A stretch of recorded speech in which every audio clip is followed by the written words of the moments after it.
شاہ صاحب کا جو بھی کام ہے یا علماء کا، وہ سب حفاظت دین کا کام ہے، اشاعت دین نہیں ہوئی. یہ آ رہا ہے، لکھا گیا باقاعدہ.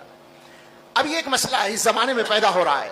میں بالکل علماء کے اس مجمع میں اس مضمون کو پیش کرنا چاہتا ہوں.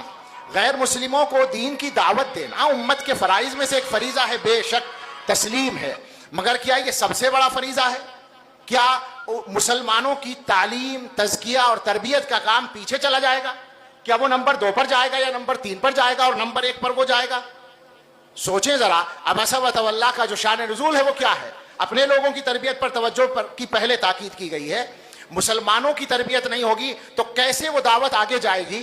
دعوت دے کر جن لوگوں کو آپ لائیں گے وہ کن لوگوں کو دیکھ کر دعوت ایمان پر قائم رہیں گے؟ کیا ایسے واقعات پیش نہیں آئے کہ ایک آدمی آیا اور واپس چلا گیا دیکھ کر کردار کو؟ بے شک یہ فریضہ ہے. میری گزارش ہے کہ ہمارے فضلاء اس میدان میں کام کریں. ابھی کام کم ہو رہا ہے، زیادہ کام کی ضرورت ہے. لیکن یہ کہنا کہ یہ نمبر 1 پر ہے اور باقی سب کام نمبر 2 پر ہیں، یہ چلنے والی بات نہیں ہے. اور دلیل اس کی یہ دیتا ہوں کہ امت میں لوگوں نے یہ کہہ رکھا کہ صاحب وہ اسلامی حکومتیں بن گئیں لہٰذا دعوت کی طرف سے توجہ ہٹ گئی. حکومتیں بن گئی. بھئی حکومت بنانا مسئلہ کب ہے؟ جن لوگوں کے ذہنوں میں حکومت اصل ہے وہ یہ سب بات کرتے ہیں، ورنہ ہمارے یہاں یہ بات نہیں ہے.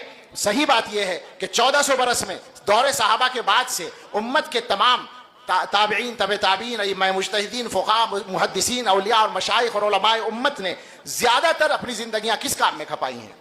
تعلیم میں، تربیت میں، تزکیے میں، ان کاموں میں، امت کی تربیت میں. وہ کام بھی کچھ لوگوں نے کیا ہے اور اس کی اہمیت کو گھٹانا بالکل مقصد نہیں ہے، مگر نقطۂ نظر ٹھیک کرنے کی ضرورت ہے. یہ سمجھنا کہ ہمارے ملک میں مسائل اس لیے ہیں کہ ہم نے دعوت کا کام نہیں کیا، اس نظریے پر نظر ثانی کی ضرورت ہے. میں اشارہ کر رہا ہوں، اگلی بات میں نہیں کہتا چونکہ ایک نئی بحث چھڑ جائے گی، موضوع بدل جائے گا. لیکن چونکہ شاہ صاحب کا نام لے کر بات کہی گئی اس لیے براہ راست اس سیمینار سے اس کا تعلق ہے کہ شاہ صاحب نے جو کام کیا وہ حفاظت دین کا کام ہے، اور بھی جو علماء کرتے ہیں سب حفاظت دین کا کام ہے، اشاعت دین کا کام نہیں ہو رہا جو اصل ہے.